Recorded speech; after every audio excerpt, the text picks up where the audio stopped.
Iran will fight back directly, so it does this instead. The missiles don't launch, the tanks don't roll, the war everyone expects never begins. Instead, oil prices swing overnight. Ships stop moving through one of the most critical waterways on Earth. Markets react before any official statement is made. And suddenly, the entire world feels the pressure, without a single full-scale battle.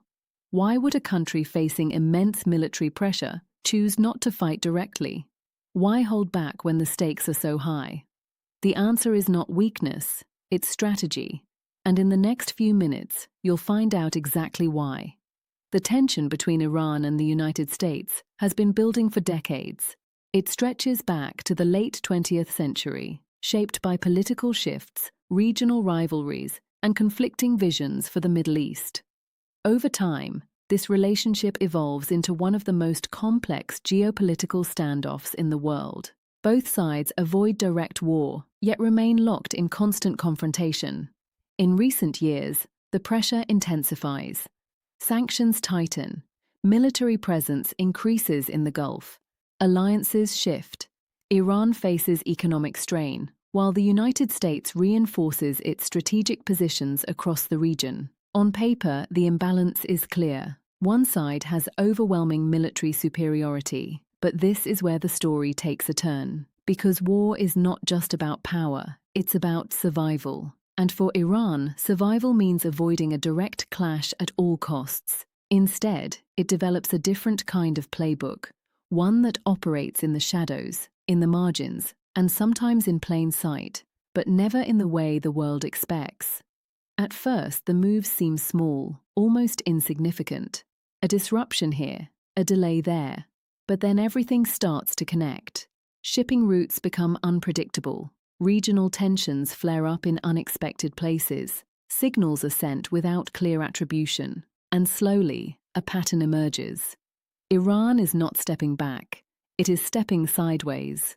What happens next shocks analysts around the world. Instead of a direct response, Iran begins applying pressure across multiple fronts. Not one battlefield, but many. Not one moment, but a continuous series of calculated moves, each one designed to send a message without crossing a line that would trigger total war. This is asymmetric strategy, and it changes everything. But then everything escalates. The Strait of Hormuz becomes the center of global attention. This narrow waterway carries a significant portion of the world's oil supply. Any disruption here sends shockwaves through the global economy. And suddenly, reports emerge of temporary closures, delays, and heightened naval activity. No missiles are fired, yet the impact is immediate. Oil markets react within hours. Shipping companies reroute. Governments issue warnings. The message is clear, without saying a word. Iran demonstrates that it does not need a traditional war to create global consequences. No one saw this coming at this scale. At the same time, negotiations begin, but not in the way people expect. Instead of direct talks, intermediaries step in. Countries like Pakistan act as bridges between opposing sides. Conversations happen quietly, away from headlines, even as tensions remain high in public. This dual strategy confuses observers. Pressure and diplomacy happen simultaneously. Escalation and restraint exist side by side. And that is exactly the point, because the goal is not victory in a battlefield sense. The goal is leverage. But then something changes again. Statements emerge, claiming that key parts of Iran's military infrastructure are severely weakened. Strong words, bold claims. Yet on the ground, activity continues. Naval movements persist. Regional influence remains intact. The situation becomes harder to read, and uncertainty becomes a weapon. What happened next deepens the complexity. Other global powers begin to pay closer attention. China increases its presence in critical trade routes. Russia responds cautiously, watching the balance shift. European nations express concern over stability and alliances. This is no longer a regional issue. It becomes a global equation. And still, no direct war begins. Instead, the pressure builds in layers. economic, strategic, psychological. Each layer adds tension without triggering collapse. It is a delicate balance. Push too far and war becomes unavoidable. Hold back too much and influence fades. Iran walks that line carefully. Then comes the most critical moment. A fragile ceasefire is announced. Temporary, limited, brokered under pressure. It arrives just hours before a potential escalation point. The timing is precise. The message is subtle but powerful. Iran shows that it can escalate, but also de-escalate. This is the climax of the strategy. Not a battle, but a demonstration of control. Because in modern geopolitics, control is power. At this moment, the world begins to understand what is happening. This is not hesitation. This is design. Iran is shaping the battlefield without entering it directly. It is forcing reactions instead of reacting. It is turning vulnerability into strategic depth, and perhaps most importantly, it is avoiding the one scenario it cannot afford: total war. But the story does not end here. The aftermath reveals the deeper impact. Markets remain unstable. Trust between global powers weakens. Alliances begin to adjust quietly.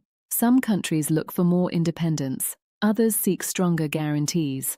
The ripple effects spread far beyond the Middle East. Military planners take note. Economists analyze the shifts. Diplomats reassess their strategies. Because what has just happened is not isolated.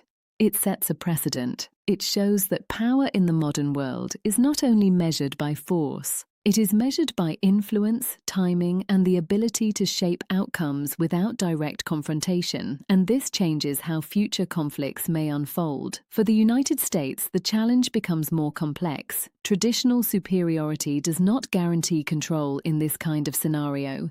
Responding too aggressively risks escalation. Responding too cautiously risks losing influence.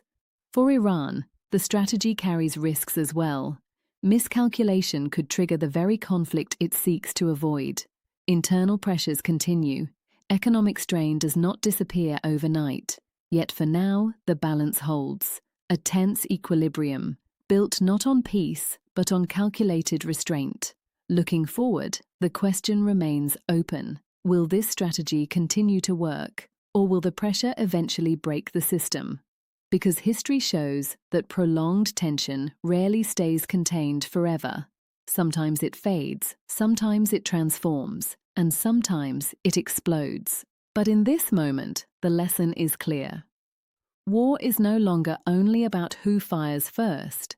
It is about who controls the space between action and reaction. Iran chooses not to fight directly.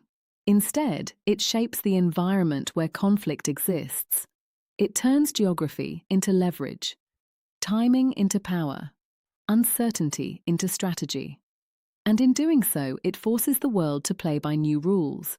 So the next time tensions rise and the expected war does not happen, the real question is not why nothing is happening. The real question is, what is happening beneath the surface?